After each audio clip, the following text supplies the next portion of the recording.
एक अंधेरा लाख सितारे, एक निराशा लाख सहारे, एक अंधेरा लाख सितारे।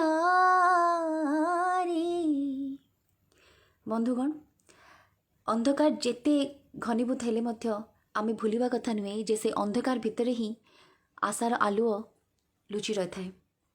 ठीक सेमती आज कोविड-19 भय आतंक आम समस्त मन को जर्जरित करिछि, आम समस्त जीवन को स्थाणु कर देछि, आम समस्त जीवन गोटे घड़ी संधि मुहूर्त दे गति करुछि। तेबे एही समय रे मनरे प्रश्न आसीबा जे एई युद्ध रे मु कोन एकाकी, एटा गोटे स्वाभाविक कथा, किंतु बिल्कुल नुहे। ए युद्ध रे आमे केही भी एकुटिया नुह। आज आमे समस्ते सोशल डिस्टेंसिंग पई फिजिकली परस्पर टू अलग अच्छे सत, किंतु मेंटल लेवल रे 130 कोटी जनता आमे समस्ते परस्पर सहित जड़ित अच्छे, परस्पर सहित अच्छे, परस्पर पाई अच्छे। आउ ए आह्वान देइचंती आमर प्रिय प्रधानमंत्री नरेंद्र मोदी जी।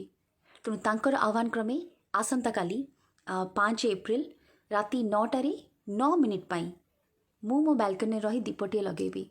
आपन को मध्य अनुरोध, काली राति 9टारे घर सबू लाइट बंद करंतु, बाल्कनी हो, घर छात हो, बारांडा हो एवं पदा को आसंतु एवं दीप हो, टॉर्च हो, कैंडल टी हो किंबा किछि नहले मोबाइल फ्लैश लाइट जलांतु एवं सेया ही हबो आम पई विश्वासर दीप एवं जहा कि ए अंधकार को दूर करिवो, आशार किरण आनिबो एवं आम समस्त को गोटे कोविड-19 को एकाठी फाइट करिया पई ऊर्जा जोगेबो। तेणु आशा करुच्छे आपण मोर अनुरोध रखिबे। बहुत बहुत धन्यवाद।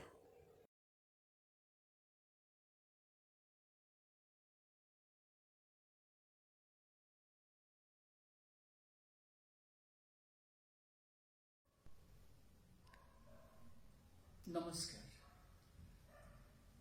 सारा पृथ्वी गोटे घड़ी संधि मुहूर्त गति करुछि।